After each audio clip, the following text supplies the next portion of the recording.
All right, let's go over some chapter 14. Homework problems is chapter 14, one of the first homework problems for the worksheet. And I really like this stuff. I like discussing current and power and voltage. And the reason why is it's all units and it's all understanding how units work together.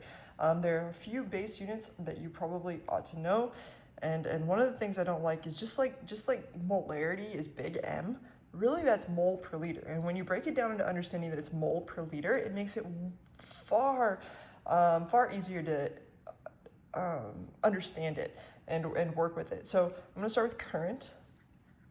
Current, we use the ampere or capital A, but really that's coulombs per second. Coulomb being a unit of charge, so the amount of charge going through something per second.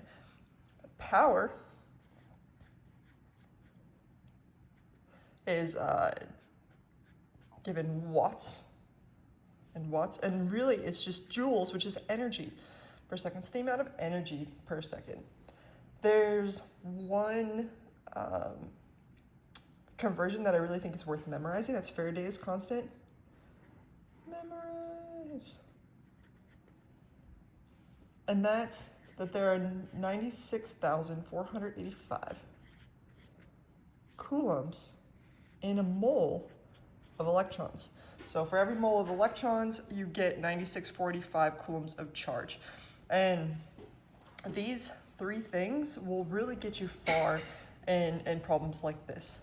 All right, let's go ahead and read it. It says, simply by living, so by existing, an 87.5 kilogram human being will consume approximately 20 moles of O2 per day. To provide energy for the human, the O2 is reduced to water, so here's a reduction reaction right here, during the food oxidation by this reaction. Determine the current generated by the human per day. In this case, the current is defined as the flow of electrons in O2 from the food the human consumes. Okay, so essentially what we want to do is figure out the current. The current is coulombs per second, right? So we want to take 20 moles of oxygen per day and convert it into coulombs per second. So let's go ahead and do that. So we got 20 mole of O2 per day. And again, we're going to change it into coulombs per second, which would be amps. All right, so we know that a mole of oxygen, if this is mole of O2, we have to put mole of O2 here. To get us into coulombs, we're going to first have to go to mole of electrons because the conversion linking mole of electrons to coulomb is, or the conversion linking us to coulomb is right here. And first we have to go through mole of electrons. So we know for every mole of O2, based on the reduction reaction here, that we get 4 moles of electrons. For every 1, we get 4 mole of electrons. And that brings us to mole of electron count, and that's a good place to be because once we're in mole of electron count, we know if this is mole of electron, we put mole of electron here, and for every mole of electron, we get 96,485 coulombs of charge. Now, go backwards. We've got it in coulombs per day. We just need to get it into coulombs per second. So here we put day. We know in 1 day there are 24 hours. We know in 1 hour there are 60 minutes. And we know in a minute there are 60 seconds. So if I went through and calculate this out, and I will, I'm going to take 20 times 4 times 9645 divided by 24 divided by 60 divided by 60. In fact, because it's been so long since we've done straightforward dimensional analysis, I'm going to write it out. I'm going to ignore units, so 20 times 4 times 9645 divided by 60 divided by 60 divided by 24. So anything on the denominator over here, I put a division sign in front of it. All right, let's go ahead and do it. 20 times 4 times 9645 divided by 60 divided by 60 divided by 24. And I get an answer of 89.3. coulombs per second, which would also be 89.3 amperes.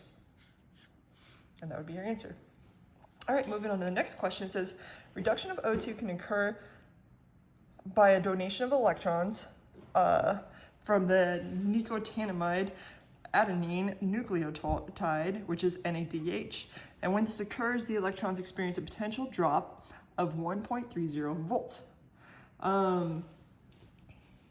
Ooh, I didn't do a good job of telling you what volts are. I guess we need this too. Volts are the amount of joules and in coulomb. So it relates energy of joules to that charge in coulomb. So it says determine the power output, blah, blah, blah, from this 87.5 kilogram human. Okay, so power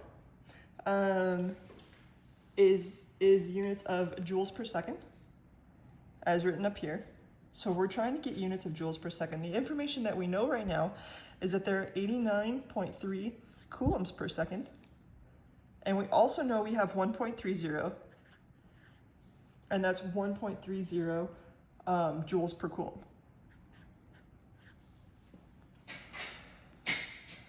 If you're a unit person, this might be developing naturally. Our ultimate goal is to get joules per second. Check it out, you guys. If we multiply these two together, coulombs are going to cancel, and we'll be left with joule per second. So, in writing everything out in the actual units, rather than memorizing a whole bunch of equations, which you could have said, you could have memorized pi. Power equals the amps times the volts, essentially. And I just made that up, but it works, pi.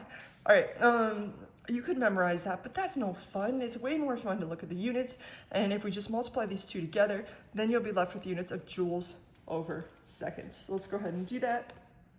89.3 times 1.30. And I get an answer of 116 joules per second, which is also 116 watts.